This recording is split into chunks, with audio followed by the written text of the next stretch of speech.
안녕하세요. 저는 청년 B-2 목장 정윤희입니다.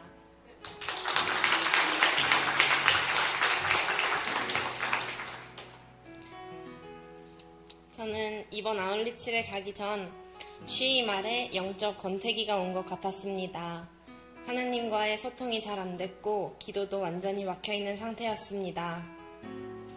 설교 말씀들은 너무 재밌었지만 삶으로 녹여내지 못하고 있었습니다. 첫 번째 아울리치 팀 모임을 하면서 너무 기대하고 있다고 했지만 사실은 여러 번의 아울리치로 거의 모든 것에 익숙해져 있는 상태여서 기대를 너무나도 하고 싶어 했던 것 같습니다.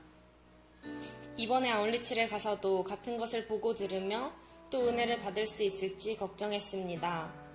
아울리치에 가기 전 기도가 잘 안 돼요. 제발 기도할 수 있게 해달라고, 하나님과 1대1로 교제하고 싶다고, 기도의 문을 열어달라는 기도 제목을 두고 많이 기도했습니다. 정말 아무나 갈 수 없는 이 아울리치에 왜 이번에 또 나를 부르셨는지 정말 너무나도 궁금했습니다. 이런 궁금증과 걱정을 안고 필리핀으로 출발하게 되었습니다. 첫 아침 예배에 제게 주신 말씀은 제가 하는 말과 행동과 섬김을 통해 하나님의 영광만을 드러내고 사랑을 느끼게 하는 삶을 살아내라고 하셨습니다. 또 이렇게 하나님이 나를 통해 드러나셨을 때 그걸로 기뻐하며 살아가라고 하셨습니다. 그리고는 에베소서 5장 17절 그러므로 어리석은 자가 되지 말고 오직 주의 뜻이 무엇인가 이해해라 라는 말씀을 주시며 나를 지명하여 하나님의 계획과 섭리를 알게 하시려고 나를 향한 계획을 보여주시려고 부르셨다는 말씀을 주셨습니다. 이 말씀에 저는 더욱 이번에 왜 나를 부르셔서 어떤 말씀을 하고 싶으신지 더욱 궁금해졌고 이번에는 정말 은혜만 받고 끝내고 싶지 않아 제발 알려달라고 구체적으로 눈앞에 보여 알게 해달라고 정말 많이 기도했습니다. 하나님은 저녁 말씀을 통해 많은 것을 느끼게 하셨습니다. 저는 우리 교회 청소년들을 위한 사랑과 마음이 계속해서 있었고 섬기고 싶은 마음이 크게 있었습니다. 하지만 졸업한 지 얼마 되지 않았고 훈련으로 세워지지 않은 저를 막으신다는 걸 느꼈습니다. 그때 저는 하나님께 하나님, 저 진짜 저 아이들을 사랑하시는 거 아시잖아요. 왜 섬긴다는 걸 막으시는 건가요? 라며 투정을 부렸습니다. 하지만 하나님께서는 계속해서 훈련을 생각하게 하셨습니다. 제 가장 연약한 부분 중 하나가 훈련이었습니다. 완벽주의가 심해 내 계획에서 조금이라도 틀어지면 쉽게 포기하고 완전히 모든 것을 다 놓아버리는, 훈련으로 말하자면 계획해둔 수레바퀴 삶을 살지 못하였을 때 내가 계획해둔 만큼도 못했다는 생각에 훈련의 자리를 나가지 않았고 그렇게 출석도 망가지게 되면서 아예 잠수를 타며 나가지 않은 훈련들이 많았습니다. 이런데도 훈련의 마음을 자꾸 주셔서 한편으로는 너무 원망스럽기도 했습니다.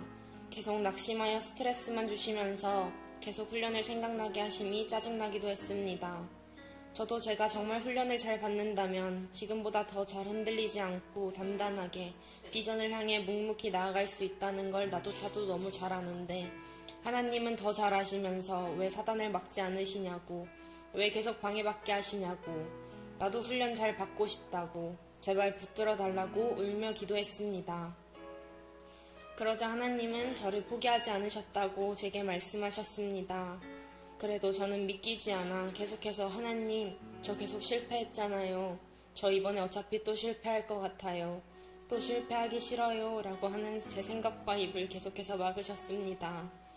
그럼에도 저는 굴하지 않고 계속해서 원망하며 기도하는데 웨이메이커라는 찬양을 통해 약속을 지키시는 분, 그는 나의 하나님이라는 가사로 하나님 말씀에 온전히 순종하게 하셨습니다. 하나님께서 하실 일을 믿게 하셨고 또 기도할 때에 하나님의 계획 안에 있음을 많이 느끼게 되는 시간이었습니다. 저는 진심으로 배우고 싶은 게 없으면 대학은 돈 낭비라고 생각하며 취업을 생각하며 진학 생각이 전혀 없던 저에게 하나님은 부상으로 그만두었던 운동에 불을 붙여주셔 대학 진학을 생각하게 하셨고 간절하게 만드셨습니다. 하지만 또 계속된 부상으로 최대 입시를 포기하게 되면서 재활물리치료학과의 학교를 바라보게 하셨습니다. 그리고는 집과 교회 모두 가까운 부천대학교로 진학하게 하셨습니다. 처음에는 집과 가까워서 좋다고 생각했지만 말씀을 들으면서 흔들 수 있는 깃발, 부를 수 있는 노래, 달릴 수 있는 필드, 3박자가 갖춰줘야 한다고 하는데 저에게는 달릴 수 있는 필드를 예배하셨다는 인도하심을 크게 느꼈습니다.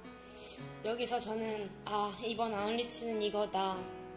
이래서 나를 부르셨구나. 남은 3일은 즐겨야지 라고 생각을 하고 다음날 아침 말씀을 듣는데 정말 머리를 맞은 듯한 기분이었습니다. 저는 지금까지 필리핀 사람들이 가난하고 열악한 환경 속에서 살아가는 게 불쌍해서 눈물로 기도했었는데 긍휼의 마음을 주셔서 아버지의 마음과 시선으로 그들을 보게 하시고 소망 없는 삶, 복음을 모르고 복음이 없는 그들의 삶과 영혼 자체를 긍휼한 마음으로 보게 하셨습니다. 저는 이번 아울리치에서 전도를 할 때 팀원들과 가까워지고 팀원분들이 조금 더 전도를 어렵지 않게 옆에서 서포트를 해주며 전도를 하고 제 차례가 오면 저도 빠르게 해치워버리는 형식적인 전도를 하고 있었습니다. 그런데 많은 분들이 필리핀에서 전도를 하면서 하시는 말씀이 옛날 한국 같다. 한국 사람들도 예전엔 이렇게 열려 있었는데 라고들 많이들 말씀하셨습니다. 그런데 저는 이전 아울리치에서는 한 번도 들지 않았던 생각이 들기 시작했습니다. 한국도 이렇게 열려 있다가 지금은 완전히 말만 걸어도 무시하는데 이곳도 당장은 아니지만 서서히 그런 날이 오지 않을까 라는 생각이 들며 내가 지금 만나는 한 영혼 한 영혼이 마지막 기회가 될 수 있겠다는 걸 느꼈습니다. 그 후로 만나는 한 영혼 한 영혼을 위해 다가가고 기도하며 전도하기 시작한 저를 보게 되었습니다. 이날이 목요일인 초청 예배였는데 야외 체육관 같은 곳에서 전도한 필리핀 사람들을 모아 크게 찬양하고 말씀을 전하는 시간이 있는 날이었습니다. 시작하기 전 전도를 하는 시간이 잠깐 있었는데 성인 언니랑 초청하려는 마음으로 무작정 뛰쳐나가서 백지전도 책도 동전도 하나 없이 냅다 몸만 달려나가 다른 교회 사람들에게 책을 빌려서 전도를 하고 뛰어다니며 사람을 찾으며 복음을 전했습니다. 전도 후 정해진 시간에 돌아왔는데 새로운 초청 장소여서 그런지 자리가 많이 비었습니다. 그래서 밖에 나가 주변 현지인들을 초청하라는 말에 다시 한번 또 뛰어나갔습니다. 이미 많은 사람들이 전도를 해서 많은 현지인들이 초청 카드를 들고 있었습니다. 저희는 그런 현지인들을 참가자들이 길을 만들어 환영하는 곳까지 데려다주며 왔다 갔다 반복했습니다. 현지인 스텝이 어게인 또 나가 라고 말할 정도로 데려다주고 또 나갔습니다. 정말 해가 뜨거웠던 날이었지만 그 안에서의 기쁨을 감출 수가 없었습니다.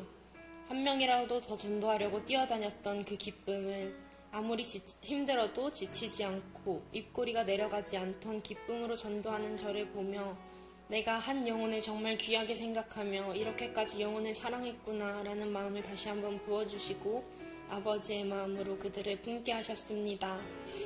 영혼들을 위해서 기도할 때 깨닫게 된 것은 내가 정말 이 영혼들을 위해서 기도하는 것처럼 나를 통해 하실 하나님들의 일을 기대하며 나를 위해 기도해 주시는 기도짝분들과 부모님, 목사님, 또 저를 위해 기도해 주셨던 그 사랑이 너무나도 감사하고 크게 느껴졌습니다.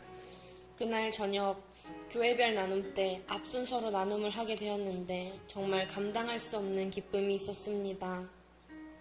연약하고 낮은 나를 하나님이 얼마나 사랑하시는지 그 사랑을 가늠할 수 없었고 내가 측량할 수 없는 사랑과 기쁨이 너무 넘쳐서 모든 사람의 나눔이 끝날 때까지 그 이후로도 눈물이 멈추질 않았습니다.